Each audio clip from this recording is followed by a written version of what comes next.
Okay, so now we have our first speaker from Dr. Yulia Furlong. So I'm so pleased that we have Dr. Furlong with us today, and she's going to talk about what Tourette syndrome is from a more medical kind of perspective.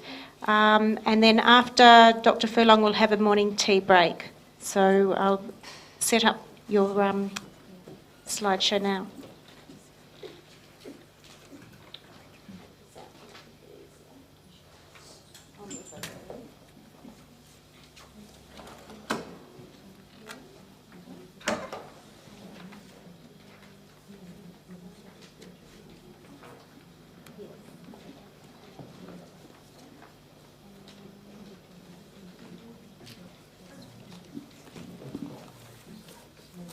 Can I just say, I'm aware that it's really hot in the room, so everyone's probably roasting. I'm looking for the air conditioning to try and, but in the meantime, I'm going to open the door, so sorry for the noise. If people want me to close them again because of the noise, let me know. So it's really hot. Thank you so much for inviting me to speak, Robin, and I want to thank the Tourette Syndrome Association of Australia. And I'm also, very, very privileged to be here. And I'm also glad that today I have a colleague of mine, Elisa Sarich, joining me for a second talk. Just to announce that I'm representing the Perth Children's Hospital. I'm the head of service for the Pediatric Consultation Liaison Program, and we have a lot of experience working with young people with neurodevelopmental disabilities, and some more recent experiences of working with children with Tourette's. I also have pleasure working with patients of different age across lifespan in the private sector as well. So I think we're beginning to emerge as sort of a specialist within the Perth Children's Hospital in this area from the mental health point of view.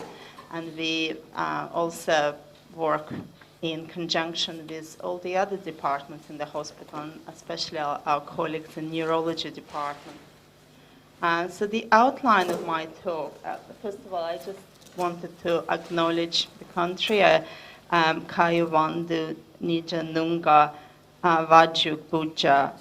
I want to say hello and welcome to Nunga Vanju country, and to the I want to pay my respects to the elders past, present, and future leaders who will continue caring for everything, the land, the language, and the spirits. In my talk, what I wanted to talk today about is a historical introduction of the concept of Tourette syndrome, as well as touch on some concepts in epidemiology to look at prevalence of Tourette's and what do we know about the causes of Tourette's, what do we know about the etiology, as well as to talk about formal diagnostic classification, DSM-5 in America and ICD-10 in Europe. How do they represent Tourette syndrome? I will just touch very briefly on intervention because the second talk will focus on that jointly with Elisa. But I also want to try to mention something about the brain stimulation today because I found that particular interesting topic. And then I'm going to finish up with the key practitioner message for you to take, which is my last two slides. So going back in history into the kind of 19th century, the time that was very, very important for development of understanding of brain disorders. And a lot of neurologists, a lot of physicians work really hard in trying to conceptualize neurological disorders. But a lot of praise goes to a prolific French neurologist, Jean-Martin Charcot, who became the director of Salpêtrière Hospital in Paris, So he was the mentor of Gilles de la Tourette, who was only 28 when he described the syndrome. So Charcot pointed out to paroxysmal movement disorders, which are neurological illnesses characterized with sudden outbursts of emotion and or action. And his famous student written the article in January 1885 in Archive of Neurology, where he described the condition that bears his name. It's also worth pointing out that few other physicians have actually mentioned disorder before 1885, and Armand Trousseau was one of such French physicians. It's interesting to note that Gilles de la Tourette was slightly critical of Armand Trousseau's observation. So it just gives you that flavor of, people forming these first ideas. Unfortunately, that was the time where the whole inquiry around Tourette's have kind of died down a little bit. I think it wasn't because of the development of psychoanalysis, and a lot of concepts were seen as the repressed sexual desires, which has been obviously reviewed and largely disproven in 1960. So we have 1885, then nothing happened in 1960. And 1960 is important because Shapiro discovered haloperidol and realized that it's actually helpful for Tourette's. So, and then just to acknowledge the National Tourette's Association of America that was formed in 1972 because of people like yourself who advocated for more scientific inquiry into the condition. A lot of progress have been made in understanding disorder. So in 1960, it was believed to be 1 in 20,000 of young people suffering from Tourette's, which is, very different to the figures now, which I'm going to talk in a minute. But I think what the mistake that was made is that only those people who came to the attention of medical practitioners have been acknowledged as having Tourette's, and all the other people who were living in the community and struggling haven't been counted in that denominator. So, first of all, prevalence rates have been reviewed, and also we start looking at what's the familial clinical expression of illness, and we've realized it's not just one or two, there's quite a spectrum of presentations. I wanted to define Tourette syndrome from my point of view, and maybe I am slightly biased because Professor Wei Chen, who will be speaking this afternoon, and myself have been tasked with writing about child neuropsychiatric conditions, and we have published in Oxford textbook of neuropsychiatry just recently, so that will be coming in October, and we were trying, a bit like pioneers, we were trying to understand how could we tie certain conditions together. Like what makes, say, Tourette's disorder and fetal alcohol syndrome or ADHD, how could you, link them together and try to understand it? Obviously, you've all acknowledged, and the previous speakers mentioned about the comorbidity.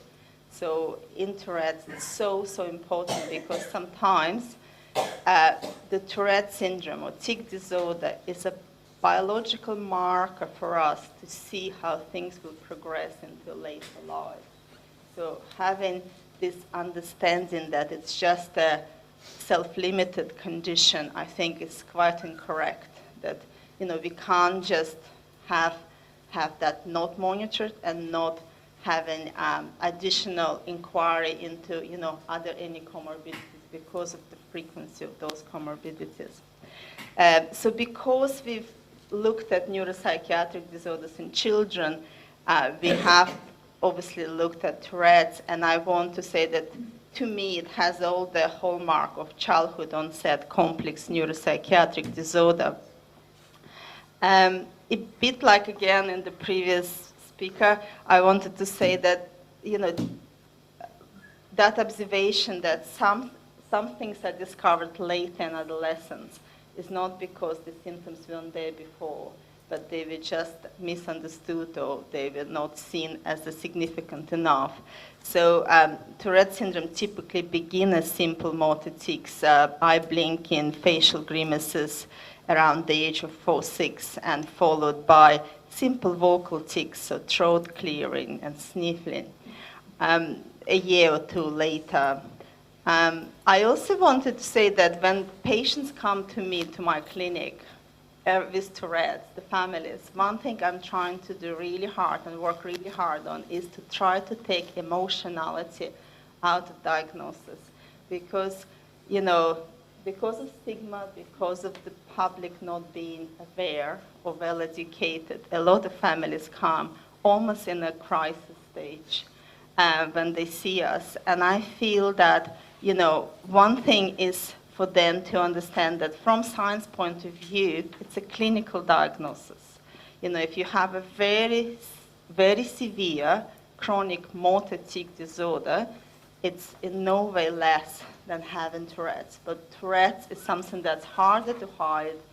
It's, causes, young people problems in school and education. So I feel that that's one of the part of the consultation process that I tried to engage earlier on. Coprolalia, one of the most debilitating symptoms, only occurs in 14 to 20% of patients, so it's in no way in every case. In terms of the occurrence of Tourette's, so Tourette's syndrome and chronic tic disorder characterized by the presence of the combined singular motor and phonic tics. As we said, 4 to 6 for Tourette's and maybe for chronic tic disorder 6 to 7, but they usually worsen between the age of 8 and 12. So the prevalence, as I mentioned already, if you look at the community studies, what that means is that from 1960s, the scientists went to the family homes and they've inquired about this condition. So they managed to also depict the mild cases of Tourette's, and that's why the prevalence of Tourette's now considered to be 0.6 at the conservative end and 1.3 at the more wider range of presentation for chronic tic disorder. So we're talking roughly about prevalence between 1 and 1.2 overall. And we all know that in general, tics wane and wax in severity, and in late adolescence, a lot of young people actually feel relief from tics. And in adulthood, the prevalence is usually low, but it's not the same for everyone. I'm hoping that you will spend a few minutes in watching this documentary from BBC on the kids with Tourette's. I was thinking that the young people who attended here today might enjoy that in particular. So I'm not going to play too long of the video, but what I wanted to make sure is that, if you do have 45 minutes of your time at home, please just put it in the YouTube and have your own little kind of inquiry into this program. The reason why we have chosen the video is because it's from Great Ormond's Hospital and in London, and they run many more programs for Tourette's than we are able to run in WA at present, but we're looking up to them to try to see could we also do some group programs. So we're going to, hopefully it will work. Thank you.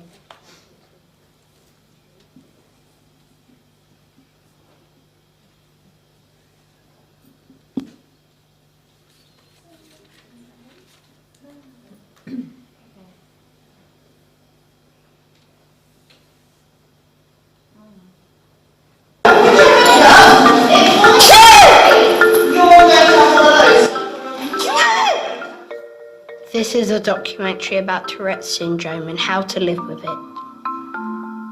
Tourette's affects 1 in 100 children, mostly boys.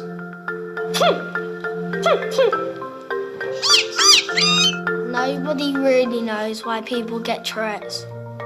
Sherlock Holmes. I don't think Mum and Dad find it hard when I'm hitting them. I'm shouting and swearing out in public and things. Mum! Mum! I'm so shitted. I just cried. I was sad. I'd lost part of my son. There is no cure for Tourette's. But there is treatment. For 6 months, we followed 3 boys through behavioural therapy at London's Great Ormond Street Hospital. Not knocked over. This is just brilliant.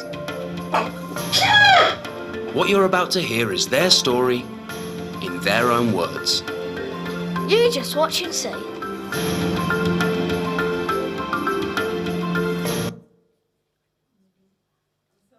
Sorry for finishing here, but as I say, hopefully that kind of whet your appetite for some home viewing. I found that I'm quite inspired by that project, but there are many more inspirational things on YouTube that I found useful. Just wanted to then get back to my presentation and to look at Tourette syndrome. So where are we now? I wanted to sort of get back from the historical time to present time, and to try to look at causes of clinical, and first of all look again at clinical expression, which I feel that there is ongoing debate about whether Tourette syndrome, as I said, is a neurological disorder, it's a psychiatric disorder, is it a movement disorder, or is it a neuropsychiatric and neurobehavioral illness. So, as I said, from my hat in neuropsychiatry, I feel it fits in with my department really well, with our, at least with the set of skills and expertise that we have. It's also very evident that up to half of those with Tourette's will develop varying degrees of comorbidities, and the most acknowledged and the most common prevalences, up to 70%, are ADHD and OCD, obsessive-compulsive disorder, but also more rare problems with impulse control. One of those difficult scenarios with explosive outbursts or rages is something that, again, we become aware more and more. And so it definitely came to my attention in the hospital, where a young person who had a very quiet young person who struggled with tic disorder alongside ADHD and OCD was in the hospital, who suddenly there was a code black and the room has been destroyed, and the trigger was very, very mild. There was something about the lunch, and what the person was given. So go figure, it surprised us. But the more we start looking into explosive outbursts and rages, the more we found answers to those questions. The more we're trying to understand that, no, it's not an extremely rare thing. It's part of the impulse control disorder. So it's up to us to figure out how to manage those situations in a way that's sensitive to the young person and less coercive, because you can imagine in the hospital we have to think of the safety of other service users. So we're spending a lot of time in trying to look at non-pharmacological, non-medication approaches to management of arousal. So what we have found most useful is therapeutic crisis intervention skills. This is a program that has been launched in America again in 1950s. And it's around trying to use environmental security, environmental strategies of allowing someone a safe exit route, for example, for a student in classroom who is really, really troubled. so that, it doesn't cause further escalation, that they have a very clear pathway of managing, and then the teacher, say, or assistant or professional would co-regulate. There is a specific lingo that goes with TCI. So they very much work on the co-regulation skills there and then using the verbal de-escalation. But then at some later point, maybe next day, there would be some learning from that episode, because the learning cannot happen on, right away when someone is agitated. So as I said, we made a lot of use of that program, and we've adapted it to our hospital, so we have that protocol in all of our wards and widely distributed. So as I already mentioned, the biological marker of severity, so that's what I see very much. The tics are, in themselves, they might be self-limiting, and it might be a condition that's not progressive, but still, I would prefer to see the clinicians paying attention to that much more from young age, because to us it symbolizes the neural circuit dysfunction that's happening on the brain, and it also predisposes young person to develop further condition. For example, OCD or depression, they develop later in life. But if you're more aware, you could put some program in place for those conditions not to be expressed. So preventative medicine. So the causes for Tourette's, they still remain elusive. The good news is we have much more information from genetics. And I'm trying not to go into enormous amount of detail today, but certainly I'm very, very impressed with some of the studies. For example, the Harvard, the Brainstorm Consortium that examined over 200,000 patients with various mental health conditions, with neurological conditions. And you'll be interested to know that what they have found is that, a lot of psychiatric conditions, they share a lot of commonality, but a lot of neurological conditions do not. So the genetic risks that, we see now will show us in the future how we could treat the disorders better, but also how we could define them differently. Because if there is a genetic link and similarities in those conditions, maybe there is a way of, reviewing them again.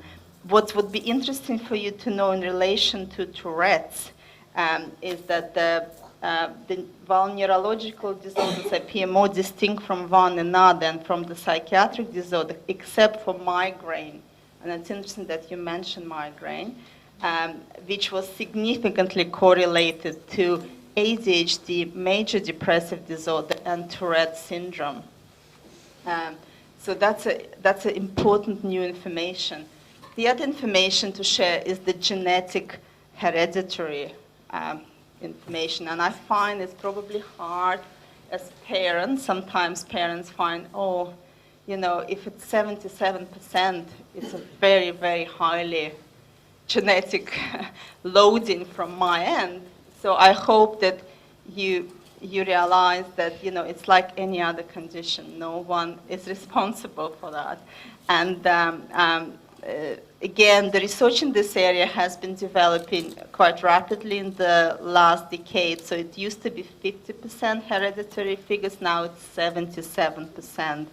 And that is the Swedish study that has been done, I think, just in 2015. And it's the variants were to the non-shared environmental cause. Sorry, you don't see that on the screen. And all the other factors were attributed to genetics. So that's the study by Matthijs, the familial risks of Tourette syndrome and chronic tic disorder. So that is that's the image that I have provided here today, just from that Harvard Brainstorm Consortium paper. And as I said again, it's a very, very interesting new finding. So, for example, we could look at what's the genetic correlation between, college, years of education, cognitive performance. There's a lot of factors, are linked. But again, very interesting, if you see on the very top, on the left, there are all the known neurodevelopmental and mental health conditions. On the right, there are neurological conditions, but right in the middle, there is a Tourette. So I feel that that's where it fits, and that's, so there's a new evidence supporting that. So the other issue that comes up for me quite a lot is the autoimmune link. So there is a link between autoimmune disorders in the mother and the development of Tourette's. Now, that's much smaller number, 17.8, but it's way above the average of 5% in the United States prevalence among women. When we say autoimmune, what we mean here is, for example, some conditions like hypothyroidism, and again was mentioning that when we talk about pandas in our second talk, you see that the link between the autoimmune process in the mother, maybe during the uterine development, and then the infection to the brain resulting in tics and OCD, which call pandas. Now we could explain that again much, much better through the understanding of the causes of the condition. I also have a lot of information on the brain changes and some latest theories in relation to that. Again, I am being aware of time, and I have tried to include a lot of slides, so I might try to run through them. And if you have more questions, can you please come and find me over tea, and I will explain it a bit more. But just briefly to say that the pathophysiology of Tourette's is largely unknown, and the functional and structural studies, they show abnormalities in several cortical and subcortical areas. One of such area that's really, really important to us is basal ganglia, and basal ganglia has 5 different pathways: motor, the associate, the limbic, the oculomotor, and orbitofrontal circuits. And understanding of those circuits have helped us to understand how, for example, genetic factors and then epigenetic factors, which is next complication, where you might be born without the genetic condition, but certain environments switch on certain genes through the methylation process. So in a way, when methylation process happens, DNA changes that could lead to abnormal circuitry, and 2 neurons talking to each other, that communication gets broken down, you get dysregulation in those circuits, and then you get symptoms. So that's a very, very simplistic way of looking at that. But there are supports to that theory. For example, brain-derived neurotrophic factors is something that happens in the process of epigenetic changes. In terms of the anatomy of basal ganglia, I know it looks very pretty there, but it has basically different nuclei.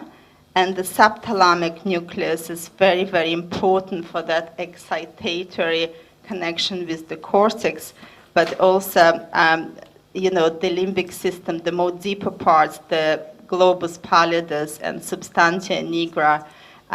So they all play a very, very specific role in that regulation. And there are several circuits that normally work in. So that's a normal function of circuits, where the direct circuits that extends from the striatum to the internal globus pallidus and the substantia nigra pars reticulata excites the cortex through the disinhibition of the thalamus. indirect pathway extending from the striatum to the external globus pallidus and then to the subthalamic nucleus inhibits the thalamic projection, and hyperdirect path bypasses striatum and sends cortical signals directly to the thalamus. And then in general, what we trying to take out of the slide, which is, a complicated figure, is that the direct pathway activates desired program, while the indirect and hyperdirect pathways suppress unwanted competing circuits and programs and functions. So what happens in Tourette's? One of such hypotheses that has been more prevailing is that the abnormalities is linked to disinhibition within the striatum that leads to excessive inhibition of the globus pallidus and in the direct circuit, which in turn leads to less inhibition of the thalamus. So basically, if you see in the very thick red line, so that's the enhanced activity that leads to much lesser disinhibition. On the right, I'll just show you, sorry, it's just hard to follow, but just to show that here on the right, so when we have a very strong, activation here, we have a compensatory reduction here, and that's where the excitation of the cortex of those target areas that produce tics. So it's quite a a breakthrough in the sense of understanding, why people tic, why do they have premonitory urge, and why the tic happens. So that is a very credible theory, and again, in literature, it's known as a tonic phasic dopaminergic activation theory. We spoke a lot about that theory. Just to finish off the neuroanatomy of my talk, I want to talk to you about GABA. And patients with Tourette's apparently have higher concentration of GABA, which inhibits brain cell activity in the supplementary motor area. And that finding came as an absolute surprise, as Stephen Jackson explained in the study from 2014. Prior to our finding, most scientists working on this topic would have thought that GABA levels in Tourette syndrome would be reduced and not increased, as we show. The finding that individuals with Tourette syndrome exhibit increased GABA in brain areas linked to the planning and selection of movements offers a more parsimonious account for how tics might control within the brain. And they talk about this particular hypothesis as a GABA-mediated tonic inhibition. So, it's a hard stuff, the neuroscience, but at least, we're so much closer to the truth than in 19th century when we talked about sexual urges and psychoanalysis and, all respect to Sigmund Freud, but this is a neuropsychiatric and biological condition. So I think it's good to be in 21st century. Just a little bit more about the clinical expression and diagnosis. And please let me know if you want me to cut my time, because I haven't paid attention. Okay, so I don't need to describe every DSM concept that there is. There is only 4. But what we might do is we just focus on the slides that summarizes them.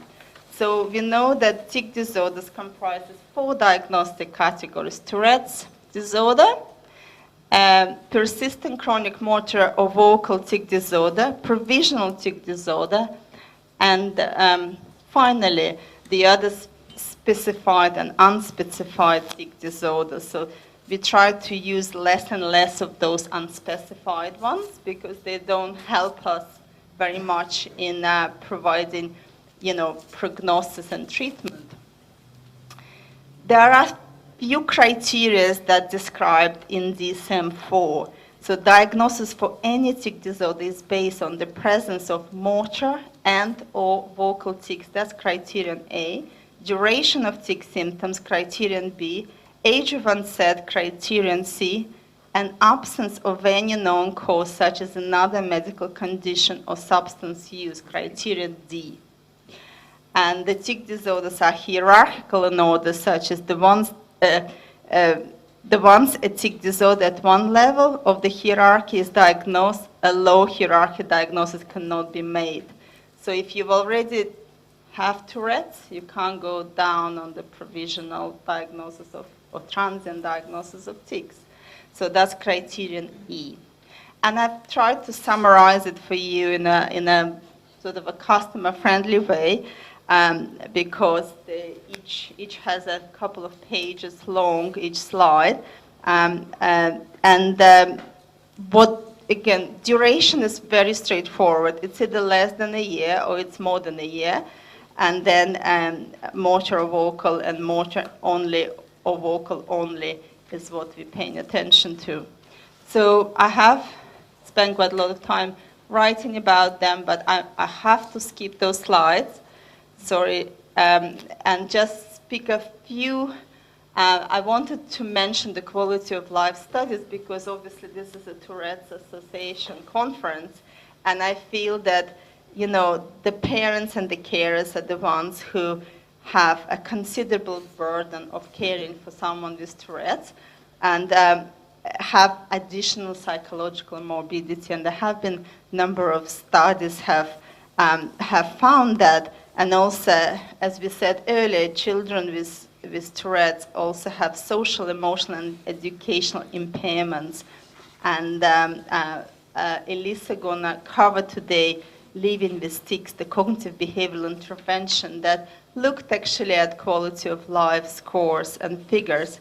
One interesting man to mention is the British concert pianist Nick Van Bloss, who had Tourette's, and his condition gives him thousands of tics a day, but this disappear the moment he touches the piano keys. The only time he had a problem was at the age of 21. He's written this lovely book, Busy Body, and I would just see him as a good, again, a good real person who have found amazing defense mechanisms. Can you imagine, you know, playing piano is the way out of Tourette's? You know, that's really inspiring. I have tried to put a little YouTube video, but I don't know if we're still within time or if you want me to talk more about medication. As I said in the second talk, we could cover medication then. I'm quite easy, but maybe just 2 minutes to lovely pianist.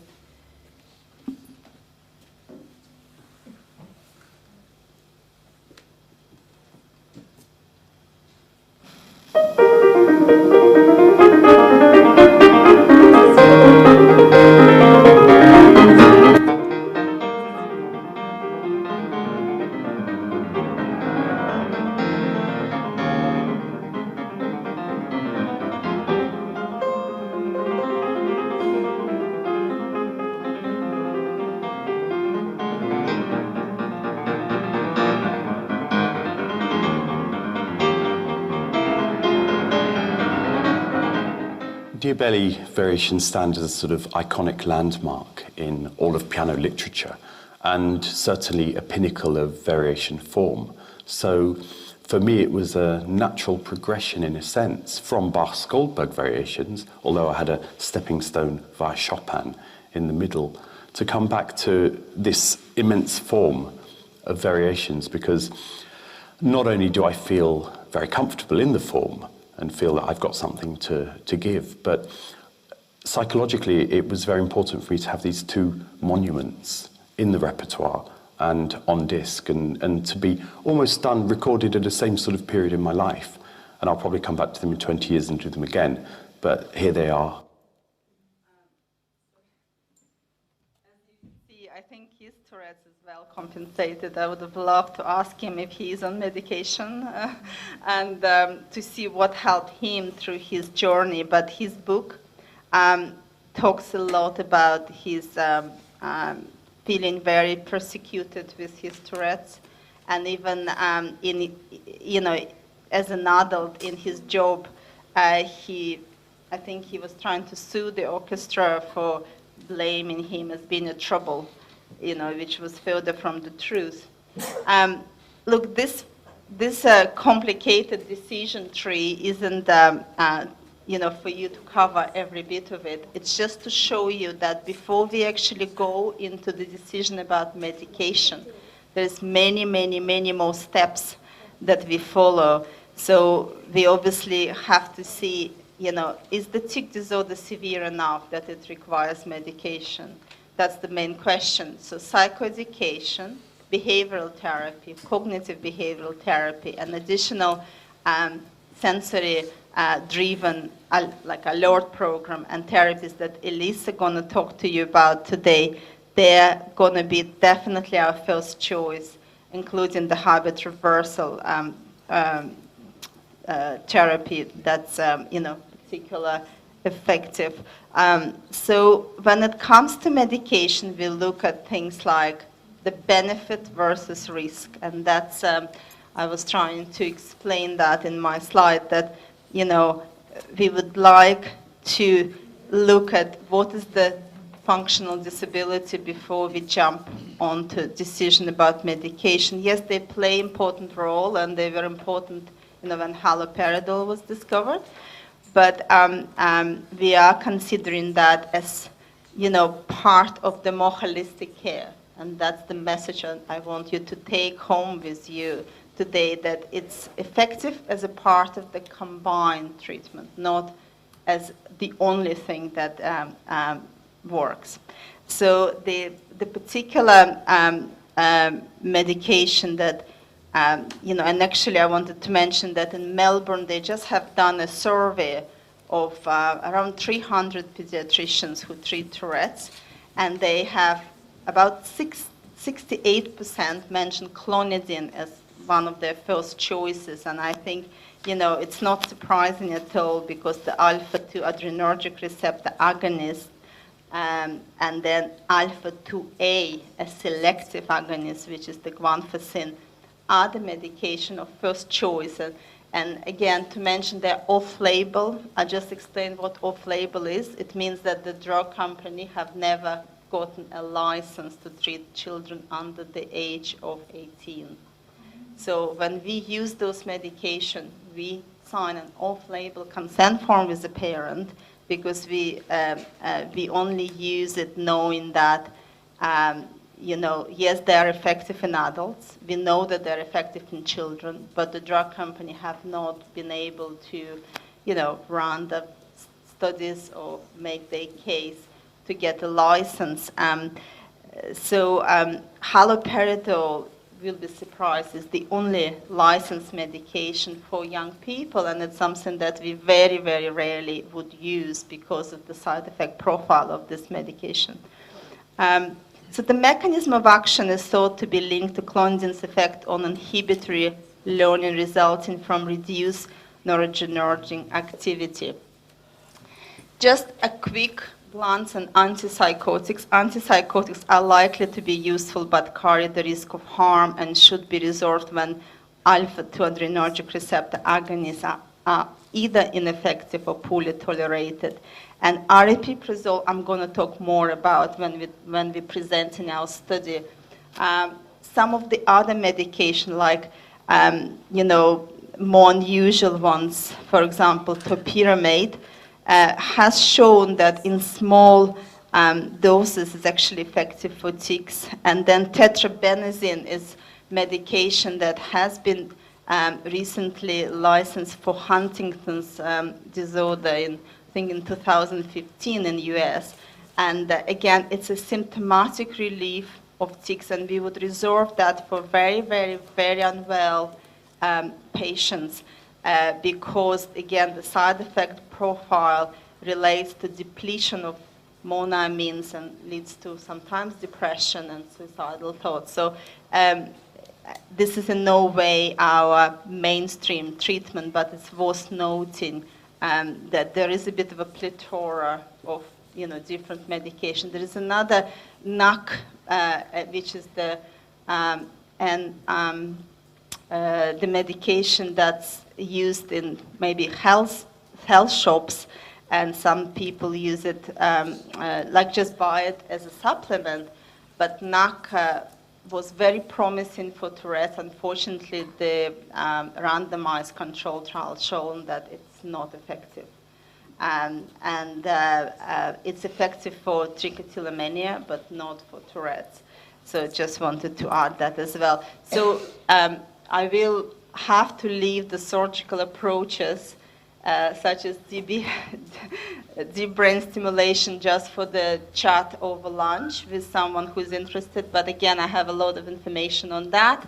Not recommended for children, but certainly for very severe cases. And you might have seen a lot of YouTube videos in the US. We learn about the successes of this treatment through the media, where they have a catastrophic cases. And it's just an interesting debate to have for another day. But key practitioner messages, that's just my last slide. Tourette syndrome and chronic tic disorder affect 1 to 2% of children and young people and cause significant impairment. However, there is a lack of evidence regarding clinical guidelines for practitioners. The behavioral interventions for tics demonstrate similar effectiveness to medication and a more favorable adverse effect profile, which suggests that it should be offered as a first-line intervention for young people with tics. And when medication is considered appropriate, alpha-2 agonists, clonidine and guanfacine, should be the first choice. Antipsychotics are useful, but reserved when the others are not effective. And then my very last slide is to say that the stimulant medication, there was a lot of studies looking at stimulant medication because they're helpful for ADHD, but sometimes they make tics worse. Now, it's been looked at again and again, and I think what they're trying to say that it's only in a higher dose when this is a problem, and it's a reversible effect. So if you reach the level, if you've gone from Vyvanse 30 to Vyvanse 50 and you've developed tics, you go to Vyvanse 30, you don't just dismiss it, because the evidence that stimulants worsen tics is not strong. So I would encourage you to look at it again with a fresh eyes with your clinical practitioner. So, and then just to say there is no currently any evidence for the biological treatment, and also that the effectiveness regarding the other therapies are compared to, combining medication. And I think the message from me is still that it should be holistic, combined, integrative, like MDT is so important, and people who understand the subject, have the knowledge in wealth and breadth of the matter. That's what you're looking for to get the good results for your loved ones. So thank you so much. Thank you again for inviting me. Thank you very much, Dr. Furlong. That's fabulous, and so much information there. I've heard, this is my 14th national conference, and I learn something every time I listen to someone else speak on Tourette's, and I guess that's what makes it fascinating for medical practitioners as well, that there's still so much learning to be done and so much research to come from it. So we'll have a break now for morning tea, and we'll come back at 11:30. So we've cut morning tea a little bit short, sorry, but I know it's just rare to have access to people like Dr. Furlong, so we keep it going. So the morning tea is set up outside. Thank you.